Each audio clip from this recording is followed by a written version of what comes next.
तहरीक इंसाफ के रहनुमा अली मोहम्मद खान ने कहा कि तहरीक इंसाफ में इख्तिलाफात और बानी पीटीआई इमरान खान की रिहाई के हवाले से अहम बात कह दी।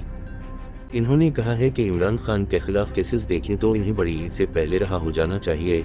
बिलावल की बात में वजन तब होगा जब इमरान खान और सियासी कैदियों को बाहर निकाला जाएगा। तहरीक इंसाफ में इख्तिलाफात नहीं है, हल्की फुल्की मौसीकी चलती रहती है।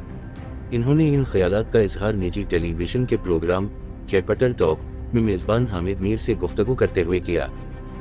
अली मोहम्मद खान का कहना था कि ईरान की तरफ से इसराइल के ईरानी कौंसल खाने पर हमले का रद्दअमल मुतवक्किल था। इस वक्त जो भी फ़लस्तीन के हक़ में इसराइल के खिलाफ खड़ा हो हम उसे सपोर्ट करेंगे। वज़ीर आज़म शहबाज शरीफ इसराइल के खिलाफ बात कर कौम इन्हें सपोर्ट करेगी। पाकिस्तान का दफ्तर खारिजा हमेशा होम्योपैथिक रहता है। हमारी पॉलिसी कायदे आज़म की पॉलिसी है, कभी इसराइल को तस्लीम नहीं करेंगे। अली मोहम्मद खान का मजीद कहना था कि तहरीक का मकसद इमरान खान की रिहाई और हमारे मैंडेट की वापसी है।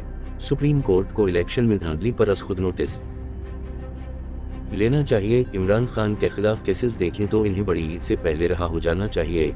बिलावल की बात में वजन तब होगा जब इमरान खान और सियासी कैदियों को बाहर निकाला जाएगा। तहरीक इंसाफ में इख्तिलाफात नहीं है, हल्की फुल्की मौसीकी चलती रहती है।